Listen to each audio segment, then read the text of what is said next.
Hello, I'm Dr. Cynthia Lee Smith, and the doctor is in.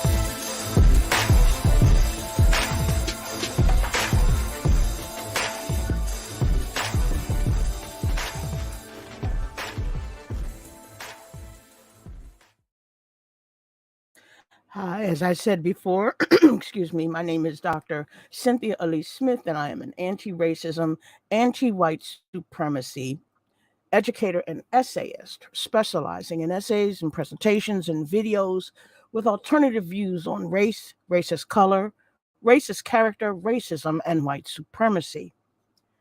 I offer deeper, more critical perspectives on these subjects, including the potential implications of racialized wording in the U.S. language lexicon that are not ordinarily considered.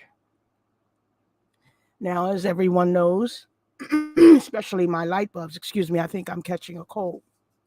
Now, as everyone knows, I'm not here to change anybody's mind, but I'm here to make you think critically about the subject matter I'm about to present. As you critically think, the hope is that you'll change your own mind.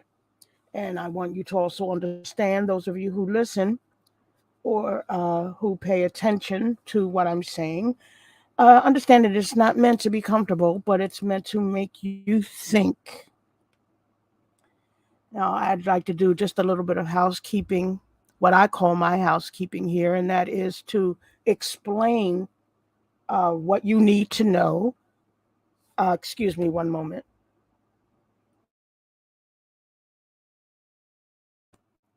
Explain what you need to know and some of the definitions of the key terms of my mission and what I talk about. Uh, the first thing, of course, are the three C's of navigating through the language system of racism and white supremacy. Because, yes, white supremacy and racism have a language, sometimes couched in euphemisms and dog whistles, but they are part of the language. And it's important to understand the language of racism and white supremacy. I often use the analogy of going to another country and trying to communicate with those who are natives of that country and not understanding the language. Well, it's the same thing here. You need to understand the language. And in order to do that, you need these three tools. And one of them is comprehension. And comprehension is important because it is the essence of understanding what you're saying, being told, writing, or reading, or the ability of your mind to form and craft the imagery and concepts from the words. Second is context. Context is the ability to understand the circumstances that form the setting of an event, a statement, or idea, and in terms through which that event, statement, or idea, it can be fully understood and assessed. Last but not least is the ability of the words to summon emotion, that is connotation. It's the ability to summon emotion or an idea or feeling that a word invokes, in addition to its literal or primary meaning. Now, connotation is particularly important here because it is the feeling of the words. It is the expressive part. It's that part of the word, sentences, and paragraphs from thought which create the drama and cause people to react the way that they do after having read or heard these words, sentences, and paragraphs. Hold on one second. Let me I have to turn down these notifications so I get them a lot. Okay, shouldn't be bothered by those anymore. Now, connotations create the drama that cause people to react happily, sadly, violently, or otherwise. You hear something and it makes you so happy, or you hear something and it makes you cry. It's so profound. You hear something, or you've read something, or somebody is giving a speech, and it is boring. So you don't really want to listen to it. These are sometimes feelings, well, oftentimes feelings that are summoned as connotation. Now, for purposes of this particular video presentation, these are the definitions of race: racist color, racist character, racism, and white supremacy that I use. The first being race. Now, race is any one of the groups that humans are often divided into based on physical traits and regarded as common among people of shared ancestry. Race as color, simply color used to describe or distinguish a race of people. Race as character. Race as character is when character is used to distinguish a race of people. Now, what's important to understand here, and I always point this out as most important, is because there's so much abstraction here in regard to racism and what it actually is. So I will tell you what it is. It is the systematic subjugation within established institutions in the U.S. through structurally designed discrimination and denial of opportunity, equity, equality, and justice built into every institution in the country to formally to control the formerly enslaved and their descendants in perpetuity after the enslavement ended. White supremacism is the ideology using the color white and whiteness as a value and merit metric, meaning it is used as a measurement where superiority and goodness aligns with the color white and the color black, and blackness are aligned as bad or inferior, each color having been assigned generations ago to skin pigmentation. Now, what people might not seem to understand or like to create false equivalencies with is white supremacism and racism. White supremacism is the root of it all.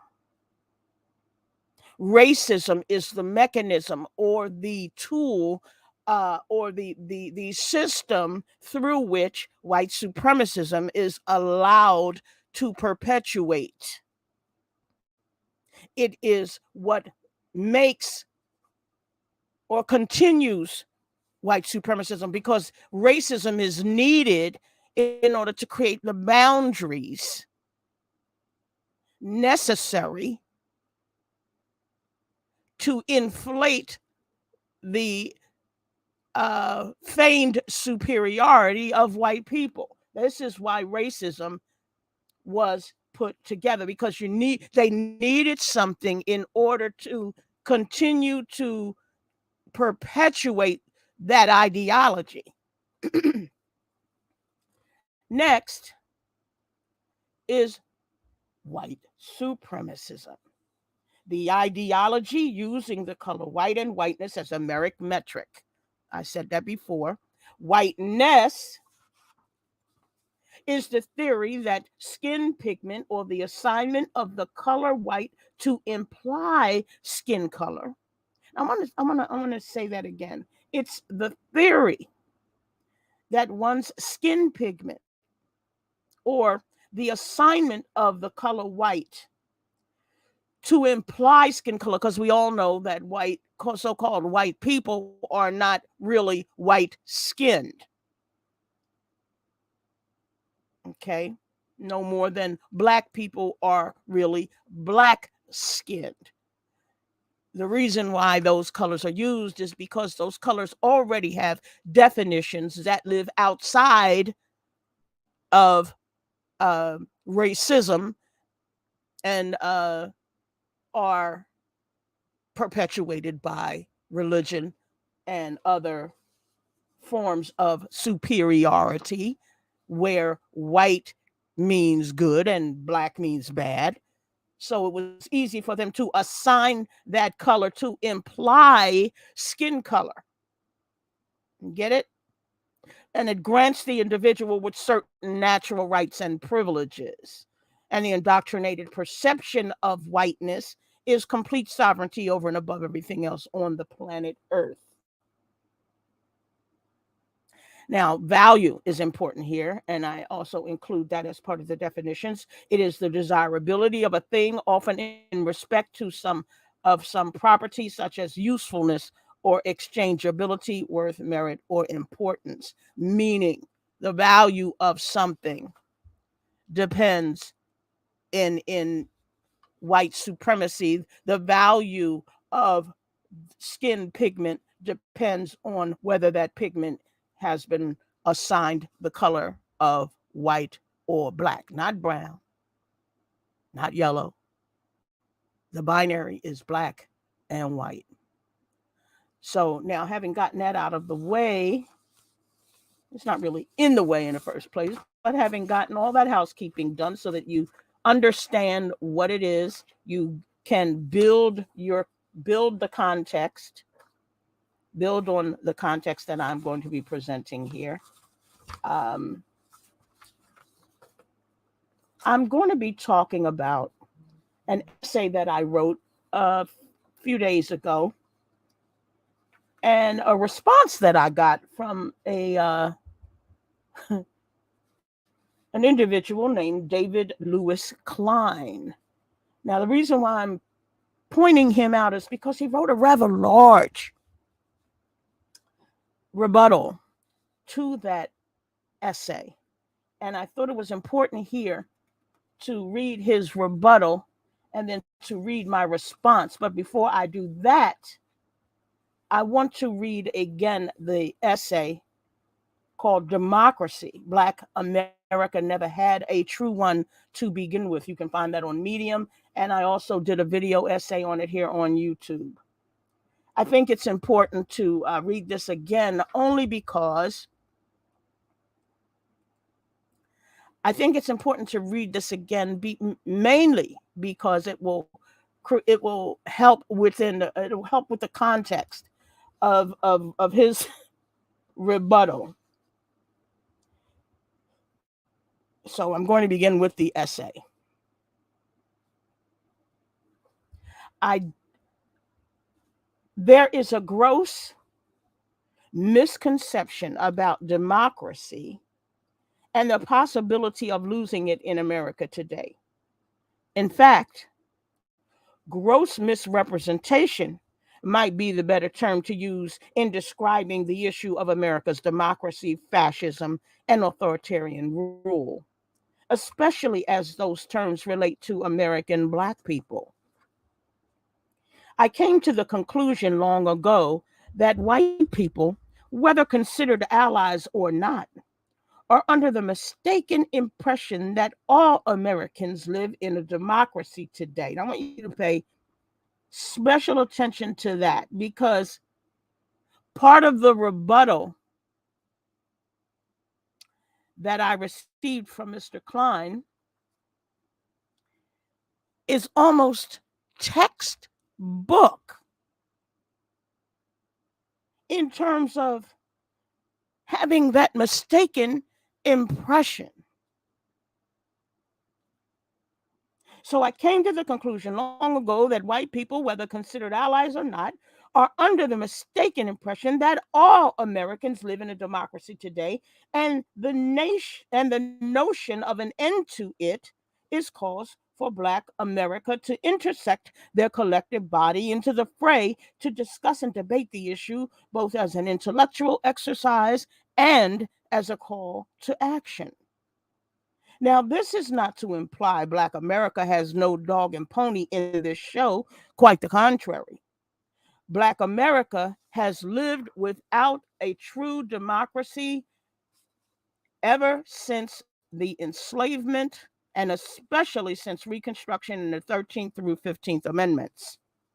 However, in order to understand the context of this essay, it will be important to comprehend what democracy is considered to be in America. The B definition from Merriam Webster comes closest: a government in which the supreme power is vested in the people and exercised by them directly or indirectly through a system of representation, usually involving periodically held free elections. Now, if anybody watched my discussion yesterday, and I believe a day or two before that, on white people and supreme power vested in the people and what they think they have, you can understand what I mean by this definition, what is meant by this definition of democracy, and why we don't have it or always fighting for it. These are also the terms. There are also the terms enfranchise and disenfranchise. Both relate to democracy by conferring the quote privileges of citizen, and especially the right of suffrage, which is literally the right to vote, and or denying a franchise or the legal right of some privilege or immunity, especially depriving the right to vote, respectively. The small portion of civics or social studies we had in school taught us that the United States holds elections on the local, state, and federal level, and in theory, the people are in charge. The people, supreme power, is vested in the people.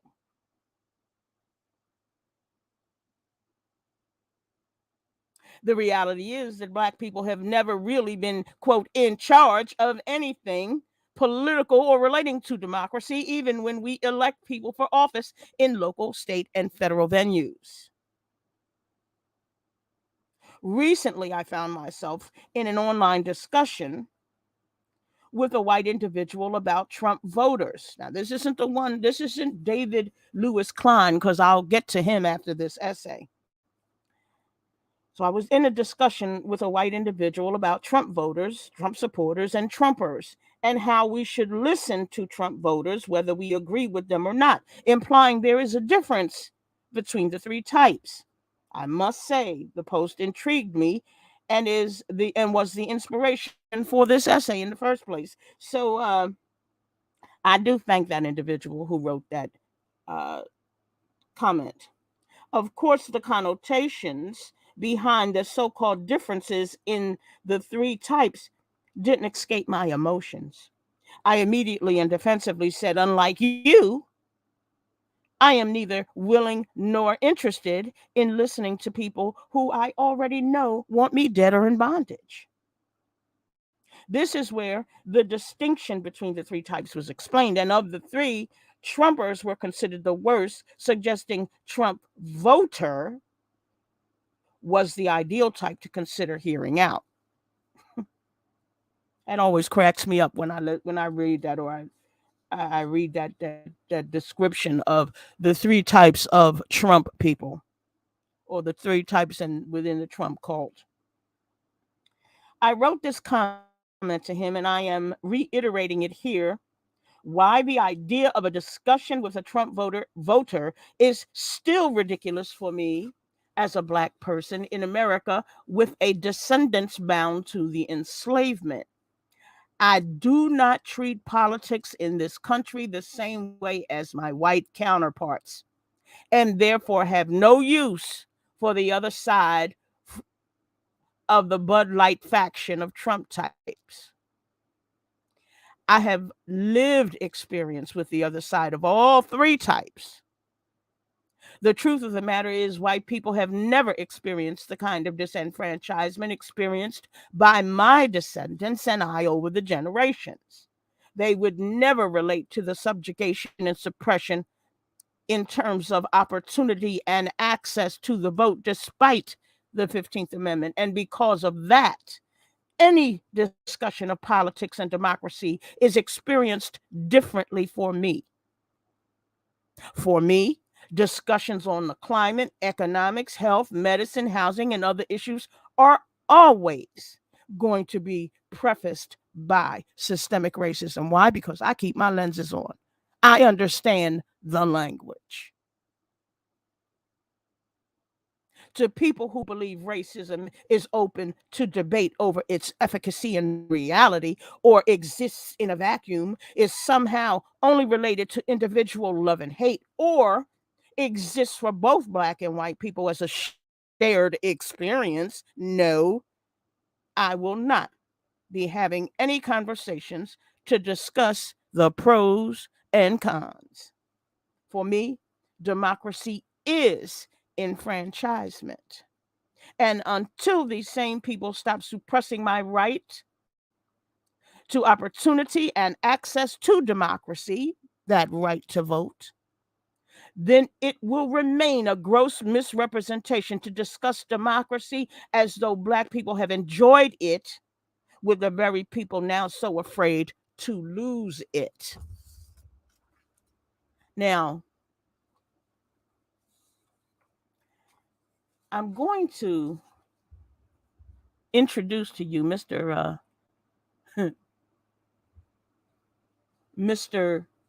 David Louis Klein. He is a member of Medium, and he felt compelled to write me this response to that essay. I'm going to read it to you now. He says, "Your writing is crushing to the spirit of young Black kids. You posit an invisible force, a shadow that rains on them wherever they tread. Who are you writing this essay for? Are you writing this to adult white Trump supporters? We agree they are stupid. See Bonhoeffer's theory of stupidity, and not worth talking to. What is your intent in writing this? To convince them they are stupid? To convince other white people not to talk to them? My concern is always for our kids first. I mean, all American kids. Don't you realize that by brandishing your religious shield of anti racism, you are telling Black kids that they are not multidimensional, fully autonomous, wonderful human beings with multiple identities, one of which is their citizenship, which is the same as any other American of any ethnicity who is rich, enfranchised, or poor, unenfranchised. I have to point out, light bulbs, did I or did I not read to you what enfranchised and disenfranchised meant? Did I not read to you what enfranchisement and disenfranchisement meant? He says it's the same as we have the same as any other American of any ethnicity who is rich, enfranchised, or poor, unenfranchised. Okay, listen to what enfranchised means once again. Enfranchised means the privileges of a citizen, especially to the right of suffrage, which means voting. Disenfranchised, the denying of a legal right, especially depriving the right to vote. Now, he has differentiated the rich as enfranchised and the poor as unenfranchised or disenfranchised. So, what he's literally saying here is that the rich are enfranchised and the poor are unenfranchised. Listen to the connotation, feel the connotation of those words so that you can understand, so that you can comprehend that what he is saying is what I said. He's just using the term poor because we all know that whenever poor is used, it's a dog whistle, even though we know there are some white collateral damage who are poor. But poor is used to connote black people generally, collectively. So he is basically saying exactly what I'm saying. He says you are preaching to a young black kid that he is first and foremost an appendage of his race. You are teaching him that because of all the terrible discrimination that happened to black people, he should always wear the shroud of a victim, to never aspire to obtain prosperity and freedom that many individual, listen to that word individual. What did I talk about in terms of whiteness and white supremacy and how the other day when I talked about what they are given, they are allowed individualism, that ability to separate themselves out of a collective while at the same time enjoying the collective benefit of whiteness.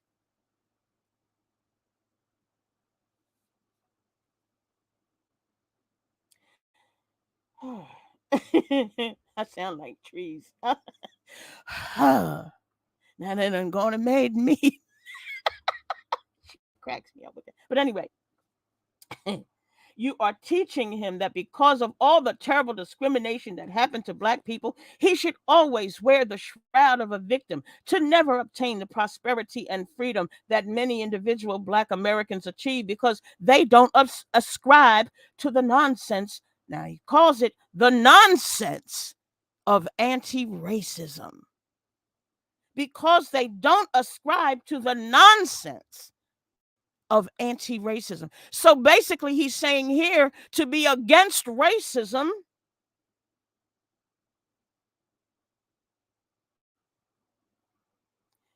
is nonsense. He goes on to say, do you want a black kid to become the next famous victim of a racist attack? Really? Did you hear that? That was a veiled threat. That was a veiled threat, assuming that an anti racist child, black child,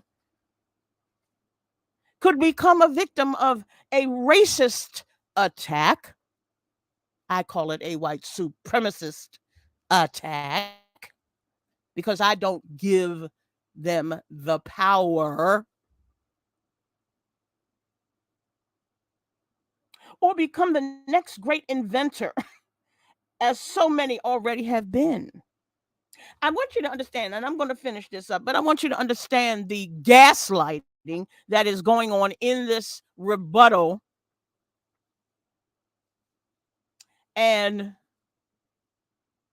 the backhanded uh, acknowledgement of his quote unquote feigned superiority. Because what he's saying here is you have to be, you should ascribe to racism. Because to ascribe to the nonsense of anti-racism, you place your children in harm's way. Or if you ascribe to racism, they might just become the next great inventor if we let them. So we can offer you a carrot or a stick. That's what he's saying. Anti racism is the opposite side of the coin of racism. Well, yes, that's true. I mean, that's an understatement. Then he goes and he becomes abstract again. See, because and this is why I read to you what racism is, not what they think it is, not what they try to um, focus it on. He says it spins and hypnotizes people into thinking they belong to a race. Well, that is the enigma. That is the paradox, one of the many paradoxes created by the ideology of white supremacism. Of course, we all know there's no such thing biologically as race. But as long as it's being used to describe people and their identity as humans in terms of their value as humans, and as long as they use racism in order to muddy up the field, as long as they use racism to uh, create the barriers to success, it's friggin' real. No one has a race, he says. Everyone has an ethnicity. That's mighty white of him to say. They, it says, do not be belied by the myth of race. So he wants us to, oh, he says, be pro human, not anti racist. Be pro human, not anti racist. That's how he concluded his diatribe. That's what I'm going to call it. Be pro human, not anti racist. It's easy for him to say. He does not have to live the experience. And this is a man, I looked at his list of writing on Medium, and he tries so hard to come off as a, uh, what do they call it? Social justice warrior. Social justice. That is a euphemism, folks. Social justice. But he is far and away not that. So this is what I wrote to him. Dear David, my writing is obviously crushing to the spirit of people like you. And you are projecting your crushed spirit onto Black children, because it is also obvious that this essay hit you exactly where it was supposed to. Stop trying to use Black children to represent what has obviously hit you directly. Our children will be fine knowing the truth about this country. Attempting to rationalize what you have never experienced and using Black children as your rationale for rebuttal is extremely white supremacist and a backhanded mockery of Black children, as though they aren't capable of understanding the reality Black people experience each and every day. My anti racism is not religious, so your analogy is lost in the attempt at metaphoric equivalency with the term preaching. David, the fact is, since you identify as white, you can hide your appendage. However, however, Black people, including our children, must exist with that constant reminder of your entire false ideology of white supremacy, which rests on the assignment of color to our skin and your own as well, and the system of racism that ensures the false representation of the value of those appendages. There are three tools essential for understanding and navigating through the language lexicon of racism and white supremacy in the United States. I call them the three C's: light bulbs, say it with me, comprehension, context, and connotation. Look them up, because until you do, you will never even begin to adequately discuss or debate this or any issue relating to racism and white supremacy in this country, especially with someone like me. Now, I haven't heard back. Sometimes I do, from people who it becomes very clear just want to argue with me. But I wanted to come on this live to share this particular one with you because it just shows the sheer or audacity of some white people in their desire to hide white supremacy.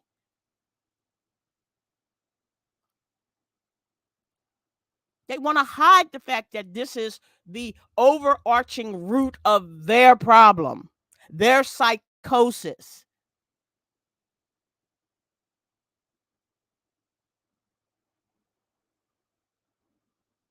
And whew, tell me what you think. Do you think that my essay is misleading or crushing the spirit of young black children and putting them in harm's way because of the nonsense of anti-racism? Because he'd rather believe that racism does not exist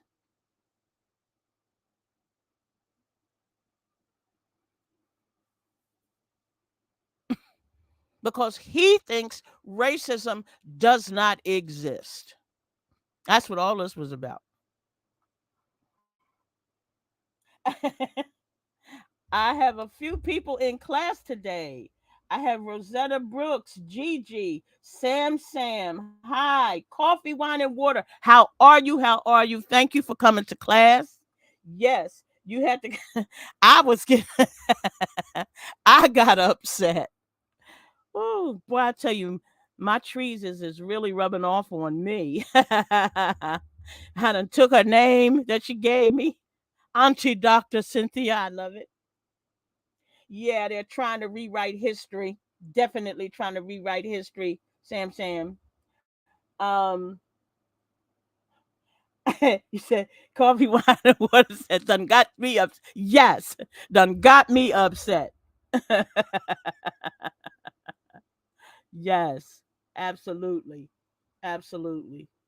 But and I don't often get responses, which is one of the things that I enjoy is getting feedback and responses to the things that I write, which is why I like engagement. And this is why I tell my light bulbs and other people who may find themselves on my website, on my medium, my medium site, or any other of the platforms that I am on.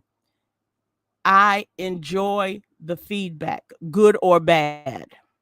Now, in this particular case, I had to share because it was just so ludicrous, just so entirely ludicrous on its face to do anything other than to share it with you, to give you an idea of some of the responses I get from white supremacists, especially those who like to fancy themselves social justice warriors. And that's right, Sam. It is important that we teach our own. That is true. And that is becoming more and more true every day because books are being banned. Um, and DeSantis over there in Florida, which is becoming its own separate country like Gilead, he has not only banned books, but he is um, working with book publishers to change the narrative, literally change the narrative. It's not as though that hasn't been done before, too, in Texas. It's been done. I mean, our entire history has been what I call bleached, which is why I hand out the unbleached version of our history when I give my essays. I always inject a bit of history for context. So, yeah, I just wanted to come on today because I read that rebuttal, that response, and what he was saying was just so what do you call it? Out of pocket. Oh my God. The very first sentence said, "Your writing is crushing to the spirit of black kids." Now, why is he going to throw black children in there? I mean, come on. Why is he using black children when obviously he's the one that's butthurt?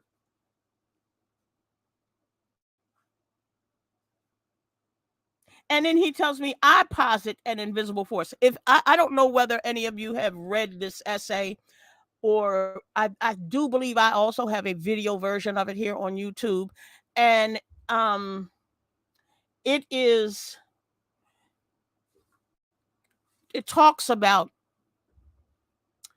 just that thing. It talks about that invisible force, which really, it isn't black people who consider it an invisible force. We know what the, oh, excuse me, I almost cussed. Oh, Lord. It's not black people. Black people know it for what it is. White people, many, treat it as an invisible hand, an invisible force. So that's why he would use that terminology, a shadow. And then he's going to try to be, oh my God, literary. A shadow that rains on them. A shadow that rains. Since when has a shadow rained anything? So we can see he's not a writer. Wherever they tread. Oh my God. Yeah, I laughed a lot. A number of misspellings and a number of a lot of poor grammar. Are you writing this to an adult white Trump supporters? We agree they're stupid. Oh, give me a break. He says my concern is always for our kids first. So I want you to understand what he's saying here. My concern is for our kids. He's not saying black children here.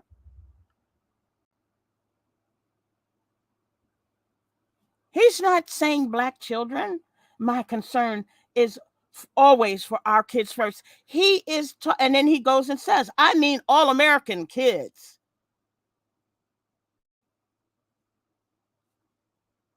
He's talking about white kids. He's talking about you talk this kind of stuff, and white kids are going to read this and feel terrible. It sounds like DeSantis and Trump and all the other conservative white supremacist Republicans and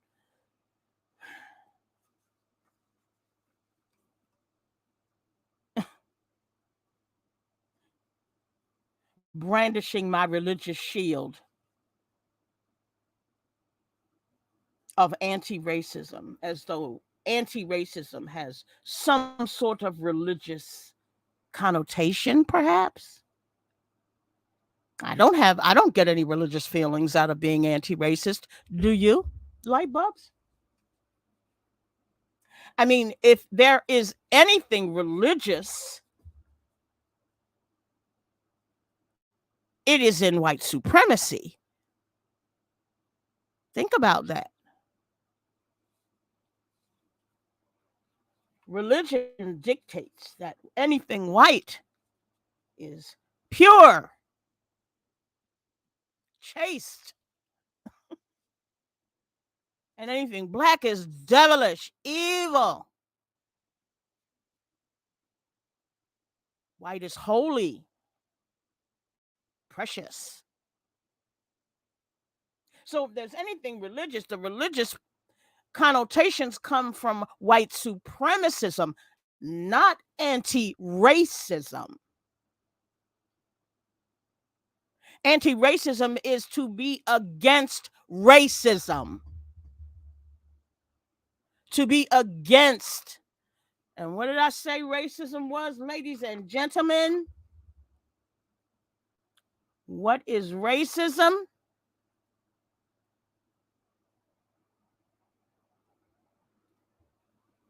What is racism? It is the systematic subjugation within established institutions in the U.S. through structurally designed discrimination and denial of opportunity, equity, equality, and justice built into every institution in the country to control the formerly enslaved and their descendants in perpetuity. In perpetuity after the enslavement ended. And I point out that it was after the enslavement ended because during the enslavement, there was no reason for a structured design for discrimination and denial of opportunity, equity, equality, and justice because we had none, and there was nothing that we had to um that we were uh going to get in terms of that. So you understand how racism was established after the enslavement ended during Reconstruction in order to perpetuate and ensure that we would never have a level playing field, that we would never have the same denial. I mean, we would never have the same opportunity, and that we would be denied, and discriminated against in those areas of equity, equality, and justice.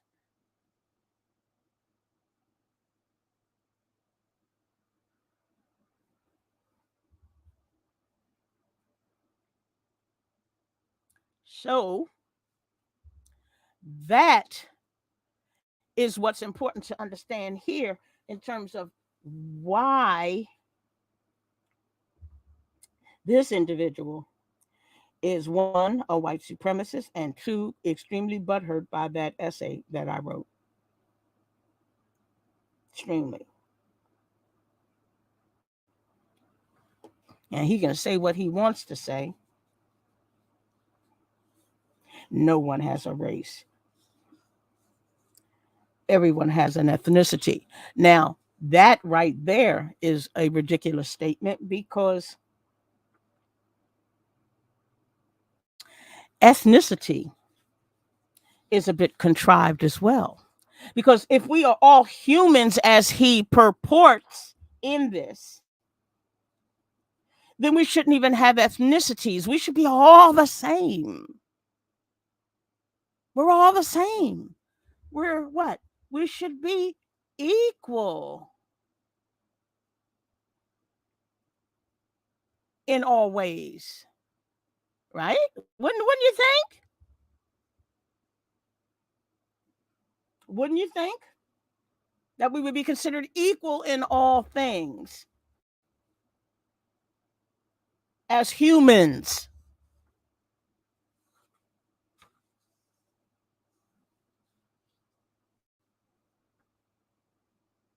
Mm-mm-mm. He says, You are teaching him. What happened to the her? I guess she's just invisible in this, the little black girl, because I'm teaching him that because of all the terrible discrimination that happened to black people, he should always wear the shroud of a victim. I look, let me tell you something. I have yet to find a black child who feels victimized by the truth.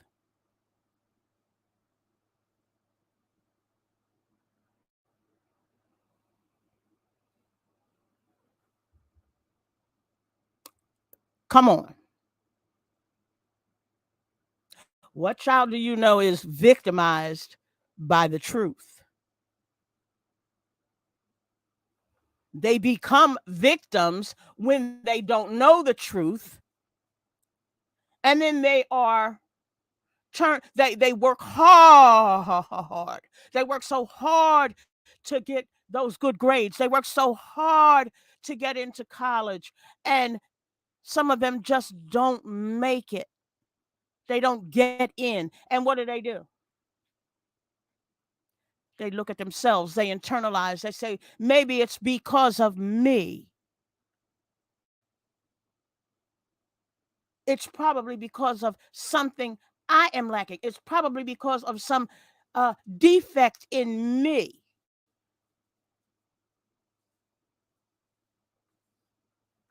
Because they're taught to they're they're taught race as character as well as race as color in this 21st century.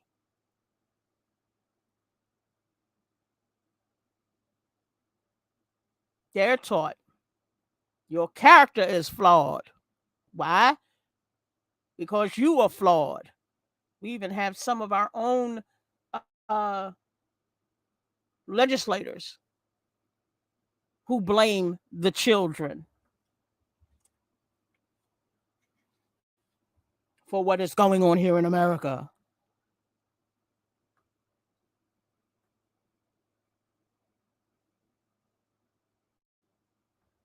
Mm. He says you are teaching them that because of all the terrible discrimination that happened to black people, he should always wear the shroud of a victim and never aspire to attain the prosperity and freedom that many individual black Americans achieve. Okay, yeah. It would be nice if this country treated black America as individuals. One of the reasons why black Americans internalize so much is generational trauma of having been grouped collectively for each and everything that an individual black person might have done. We don't enjoy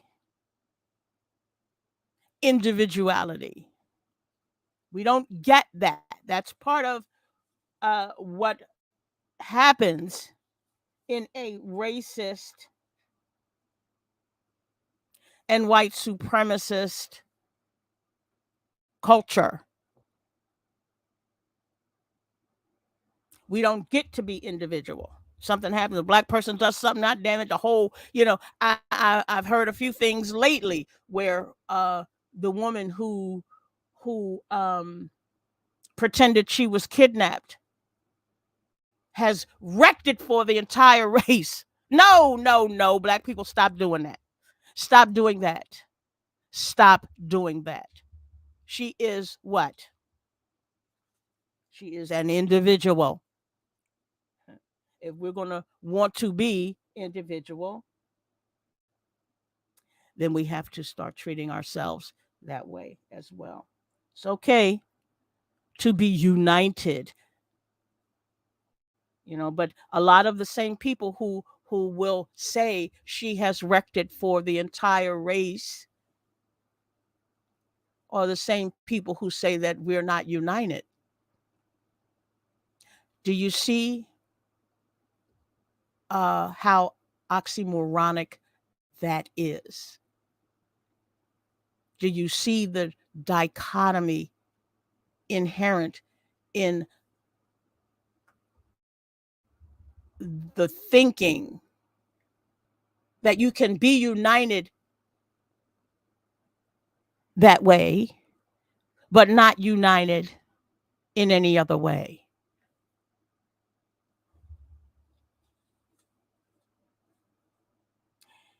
And he goes on to say, because they don't ascribe to the nonsense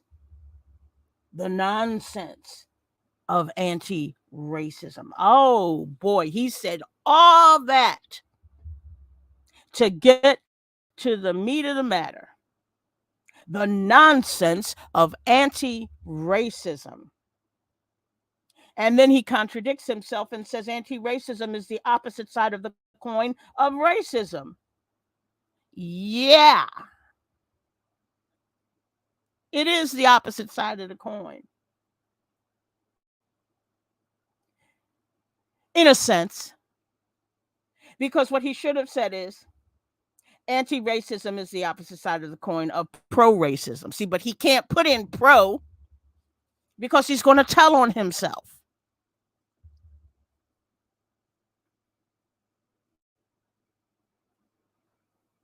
Because he'll be saying that racism exists. His whole point is that he wants to say that it does not exist. And therefore, I am teaching my children to be victims of something that doesn't exist. Well, let me tell you, I have children 47, 45, and 37 years of age, and they are very well adjusted. And why? Because I told my children the truth. They know history. They know. In fact, no, I'm not going to tell that story because if she listens to this, she would get very angry. So I'm not going to even uh, bring that up. But there are very many times that my children have experienced racism in their lives. It was my hope that my children would not have to experience what I experienced. And I know that it was my hope that my parents, that I would not have to experience what my parents experienced, and on and on and on and on. But that wheel just keeps turning because they don't want to get rid of the ideology of white supremacy.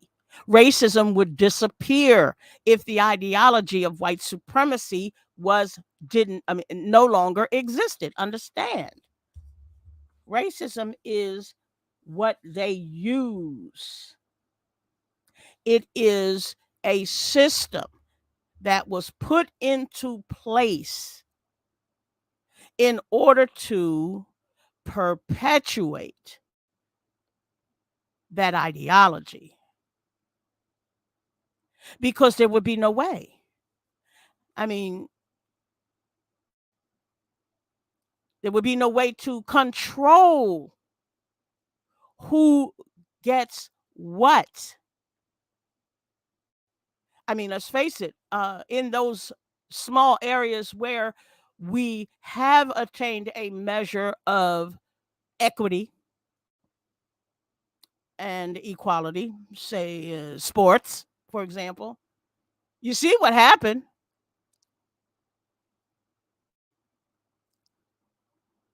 And we've excelled so greatly that they have to control who gets to be doctors and who gets to be lawyers and who gets to be scientists and astrophysicists and biologists and, all those other professions that could actually place us in a better position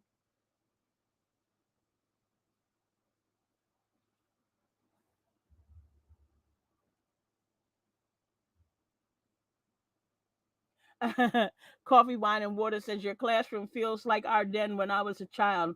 My uncle is Imam Haywood Talib of Houston, Texas. Okay.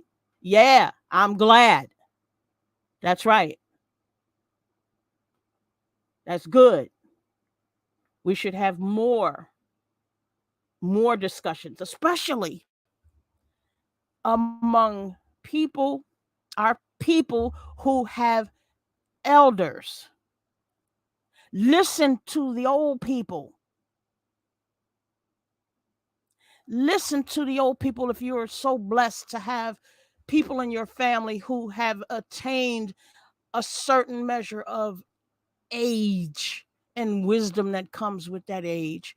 They can tell you how it was so that you can understand what's going on right now.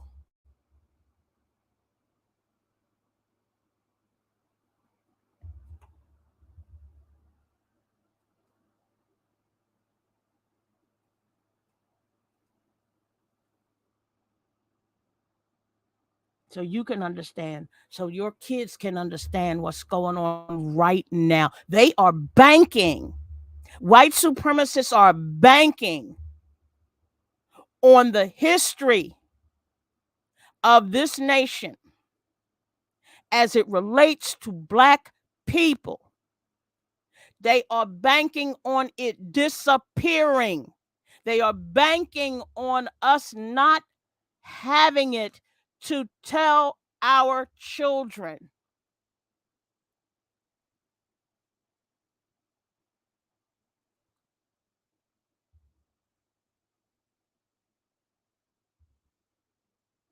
They are banking on our history disappearing. And at the same time, maintaining the ideology of white supremacy and holding on to that system designed to ensure that they can still look like they are superior when they're not. See, that's what racism is for. That's what the system is for. It's not I don't like you and you don't like me and hate. The system of oppression, of racism, of subjugation is designed clearly to ensure that that farce that lives at the root continues to grow among their belief system so that they can in turn behave the way that they do.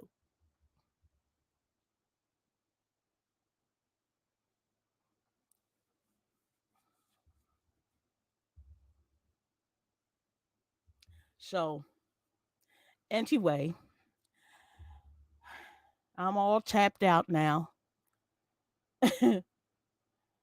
I just had to get back on here so that I could. And I'm going to start trying I'm going to really endeavor to try to get on uh these live platforms a little more frequently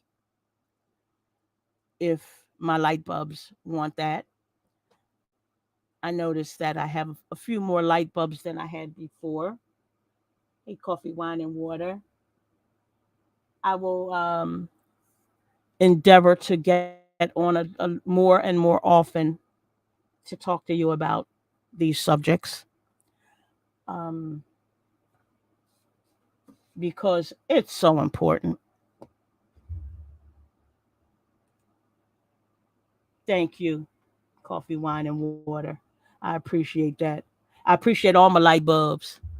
I appreciate all my light bulbs. I hope that you have hit that like button. I know for myself when I'm on some of my favorite channels, I sometimes forget to hit the like button. And then when I'm reminded, I hit that like button right away because that like button is apparently very important. It gets you seen. And in what it is that I do, it's important to be seen. It's important to be heard. Um, so